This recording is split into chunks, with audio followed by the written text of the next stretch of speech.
And the rain continues today. It's coming down a lot harder than it was yesterday, it seems like.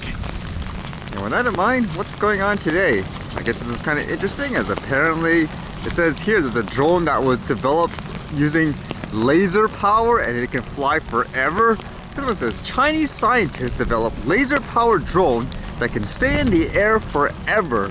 A group of researchers in northwest China said it has developed a way to use high-energy laser beams not to destroy drones, but to keep them in the air forever, SCMP reported.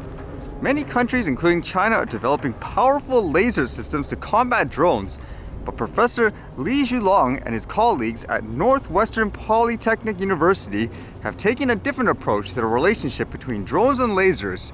In their view, if the drone is equipped with a photovoltaic conversion module that converts light energy into electricity, the high-energy laser beam could not only track it, but also power it remotely. And it says here they needed to reduce the attenuation of a traditional laser beam in the atmosphere, and it says their solution, they said, was adaptive beam shaping technology that could autonomously adjust its intensity. The adjustment meant that the negative effects of air turbulence and changes in atmospheric density could be reduced, increasing the efficiency and reliability of long-range laser energy delivery. That's kind of cool. Sounds really high-tech and stuff too.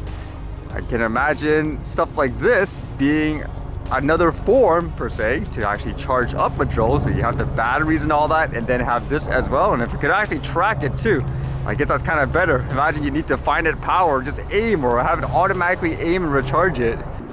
And I was reading this, which was everywhere online, it seems. Apparently in Brazil, there's massive protests. I read about this before, where it had to do with the elections, apparently, where people don't agree with it on who was elected.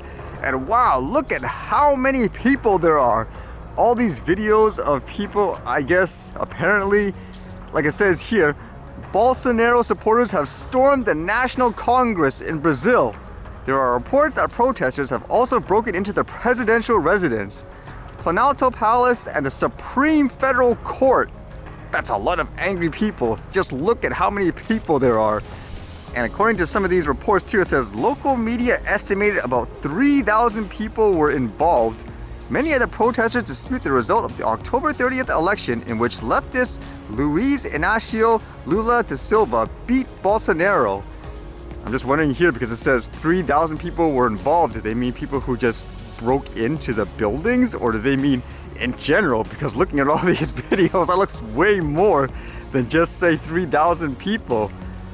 And some people even captured, I guess, the incident from the beginning, like showing here. Currently there is a massive protest taking place at the capital of Brazil, as protesters have broken through multiple barriers as the Congress building is currently being taken over.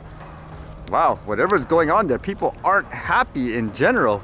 I know in a lot of places people claim, for example, there's some kind of fraud, they didn't elect for this person and all that, it's corrupt and so forth. But I guess this is one of the first few stories I've read personally, I believe, where it seems like people are actually taking it to the super extreme. I know there was something in the US before where people went into the building and all that, but I don't think it was like this, right?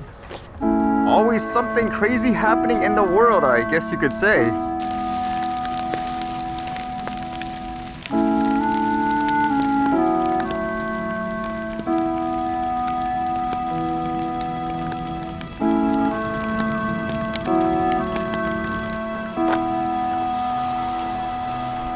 Even I'm surprised there's a dry spot here today and the sun's coming out over there.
Alright, see you guys later.